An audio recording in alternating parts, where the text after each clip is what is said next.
probinsya ako, lumaki ako sa Kasuon, Moncayo, Davao de Oro, and ang father ko isang farmer and ang mama ko naman isang plain housewife. And sa madaling salita, both of them is magsasaka. So ako naman ay anak ng magsasaka.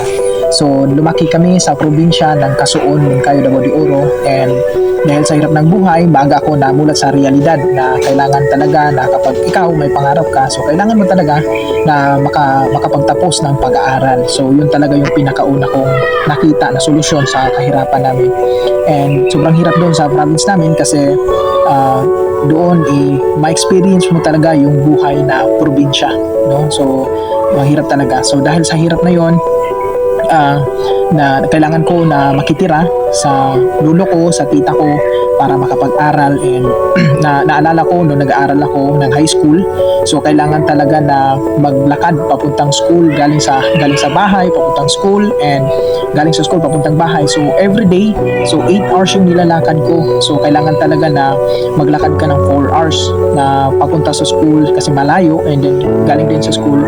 So 4 hours din. Pero tinapos ko yun talaga kasi nakita ko na kapag nakapagtapos ka ay makaroon ka talaga ng magandang trabaho. And sobrang swerte na lang nung nag-aaral ako na kapag ikaw ay naglalakad sa daan tapos meron kang kakilala na hihintuan ka, papasakayin ka, sa madaling salita makahits ka ng tao na may motor, kasi bihira lang may motor doon sa amin noon nung nag-aaral pa ako. So sobrang swerte na kasi mas mapadali yung pagpunta mo ng school.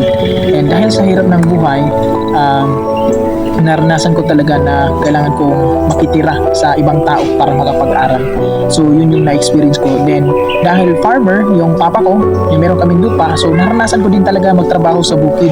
So nagsasaka kami, no? So yung mga inaayos namin yung mga taniman namin. So naranasan ko din, na-experience ko din talaga kung ano yung trabaho sa probinsya.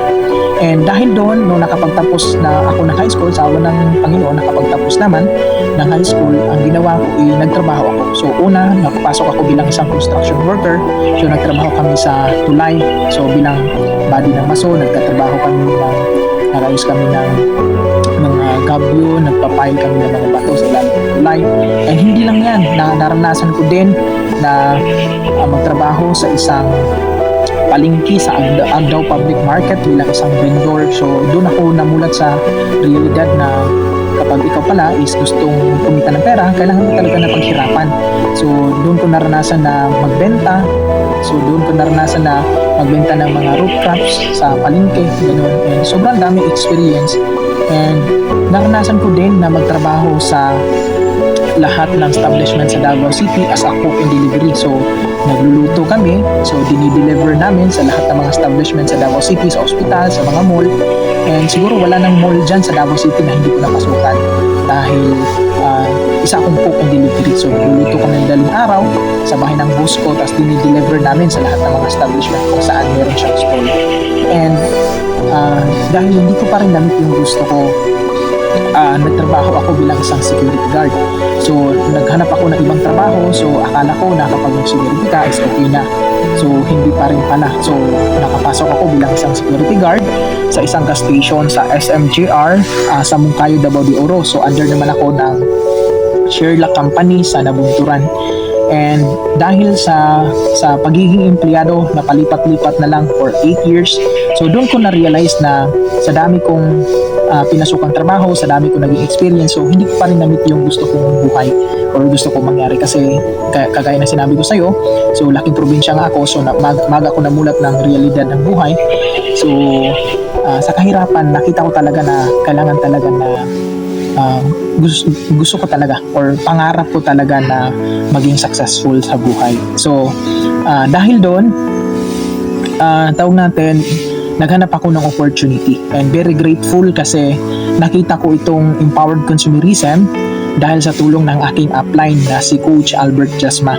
And very grateful ako sa sistema na meron siya sa Hyperloop Online System kasi ito yung nakatulong sa akin para kumita, at hindi lang ako yung kumita din yung mga tao na natulungan ko dito. And meron akong mga tao ngayon na mga tinuturuan at tinutulungan na kumita din sila ng malaki, even kumita ng 200,000, 300,000 sa ganitong opportunity. At hindi lang yan, pati yung ate ko, dinala ko na din dito, na kumita na ngayon ng almost 500,000. And hindi lang yan, marami pang iba na mga tao na tinulungan ko dito na kumita din. And ako din, ang kagandahan kasi ito yung nakatulong sa akin para makaalis ako sa pagiging empleyado. So simula 2019 nung nakita kong ganitong opportunity, so hindi na ako empleyado. And hindi na ako empleyado dahil sa ganitong opportunity, dahil sa Hyperloop Online System, sa Copy and Paste System, at dahil sa company ng Empowered Consumerism. And ito yung maganda sa ganitong opportunity kasi walang discrimination. So may natapos ka, hindi ka man nakapagtapos, okay lang. Ang kagandahan dito kasi pwede tayong maging successful, may chance tayo na kahit hindi maganda yung natapos mo, as long as meron kang pangarap at gusto mong trabahuin gamit ang ganitong opportunity, ay pwede ka talaga na maging successful. And dahil dito, nakapag-travel na din ako dito sa Pilipinas, sa local, sa Mindanao, kasama yung partner ko. So, nasubukan namin mag-travel for 15 days. So, 15 days na sunod-sunod. So, pumunta kami ng Parula sa Governor Generoso. So, naranasan na namin pumunta ng Surigao sa Britannia. And pumunta din kami, after ng Britannia, tumawid kami ng Enchanted River, and galing sa Enchanted River bumalik kami dito sa Basanis Highlands, sa Moncayo Davao de Oro, dumaan kami ng Georgetown dito sa Monte Vista, and pumunta kami ng Mount Apo, sa Digos, and pumunta din kami sa Camp sa Bruce sa Digos din. And tawag natin, sobrang gandang experience for 15 days na nag-ikot kami dito sa Mindanao, and dahil sa ganitong opportunity. And sa lahat po ng mga katulad ko na empleyado, na umabot ka na ng ilang taon sa kakatrabaho tapos hindi mo pa rin na-meet yung gusto mo, lalong-lalo na pag ikaw ay isa kang OFW na matagal ka na sa ibang bansa, na tinatrabaho mo yung pangarap mo dyan, pero until now hindi mo pa rin na-meet yung gusto mo, lalo na pag ikaw ay isang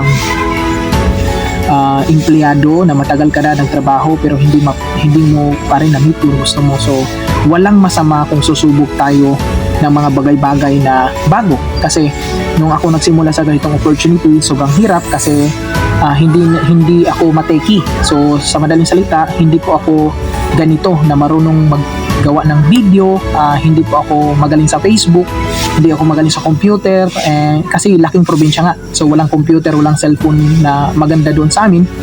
So dahil tawag natin sa kagustuhan ko na gawin tong ganitong opportunity, so natuto ako dahil sa mga tao din na nakasalamuha ko nung nagsimula ako dito. Kaya kung ikaw ngayon matagal ka na sa ginagawa mo tapos hindi mo pa rin na-meet yung gusto mo, so walang masama kung susubukan mo yung Hyperloop Online System, yung company natin na Empowered Consumerism, at saka yung ganitong Copy and Paste. Kasi for me, hindi ko naman ma-share sa'yo na maganda yung mangyari sa dito kung hindi ko na-experience or hindi na-experience ng mga tao na mga naturuan at natulungan ko dito.